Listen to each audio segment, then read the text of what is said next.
Medical కోర్సుల్లో ప్రవేశాల కోసం నిర్వహించిన నీట్ యూజీ పరీక్షలో జరిగిన అవకతవకలపై దేశ అత్యున్నత న్యాయస్థానం సుప్రీంకోర్టులో పిటిషన్లు దాఖలయ్యాయి. సిబిఐ దర్యాప్తును కోరుతూ దాఖలైన పిటిషన్లపై 2 వారాల్లోగా సమాధానం ఇవ్వాలంటూ ఎన్డీఏని సుప్రీంకోర్టు ఆదేశించింది. జడ్జీలు జస్టిస్ విక్రమ్నాథ్, జస్టిస్ సందీప్ మెహతాతో కూడిన వెకేషన్ బెంచ్ ఎన్డీఏకు నోటీసులు జారీ చేసింది. నీట్ పరీక్షలో జరిగిన అవకతవకలపై సిబిఐ దర్యాప్తును కోరుతూ దాఖలైన పిటిషన్పై 2 వారాల్లో సమాధానం ఇవ్వాలని సుప్రీంకోర్టు ఎన్డీఏను ఆదేశించింది.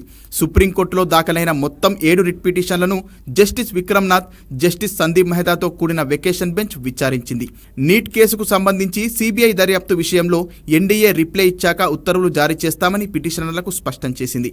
నీట్ ఎగ్జామ్లో అవకతవకలపై సిబిఐ దర్యాప్తు విషయంలో తదుపరి విచారణలోగా తమ అభిప్రాయం తెలపాలంటూ కేంద్రం, బీహార్ ప్రభుత్వానికి సిబిఐకి నోటీసులు జారీ చేసింది. ఈ కేసులో తదుపరి విచారణను జూలై 8కి వాయిదా వేసింది. అలాగే రాజస్థాన్లోని కోచింగ్ సెంటర్ల హబ్ అయిన కోటా సిటీలో జరిగిన స్టూడెంట్ల ఆత్మహత్యలకు నీట్ యూజీ 2024కు సంబంధం లేదని బెంచ్ తేల్చి చెప్పింది. నీట్ యూజీ కౌన్సిలింగ్పై స్టే ఇచ్చేందుకు మరోసారి నిరాకరించింది. నీట్లో అక్రమాల కారణంగా స్టూడెంట్లు ఆత్మహత్యలకు పాల్పడుతున్నారన్న వాదనలను తోసిపుచ్చింది. ఈ కేసులో అవసరమైన భావోద్వేగపూరిత వాదనలు వద్దని పిటిషనర్లకు హితవు పలికింది. 24 లక్షల మంది స్టూడెంట్ల భవిష్యత్తుతో ముడిపడి ఉన్న విషయమని, వెంటనే వారికి రిలీఫ్ కలిగేలా ఉత్తర్వులు ఇవ్వాలని వెకేషన్ బెంచ్ను పిటిషనర్ల తరపు న్యాయవాది కోరారు.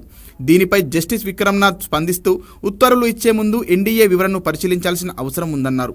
నీట్ యూజీ ఎగ్జామ్ను మళ్లీ నిర్వహించాలంటూ పలు రాష్ట్రాల్లోని హైకోర్టులో దాఖలైన పిటిషన్లను సుప్రీంకోర్టు బదిలీ చేయాలన్న ఎన్డీఏ వినతిని కూడా సుప్రీం బెంచ్ పరిశీలించింది.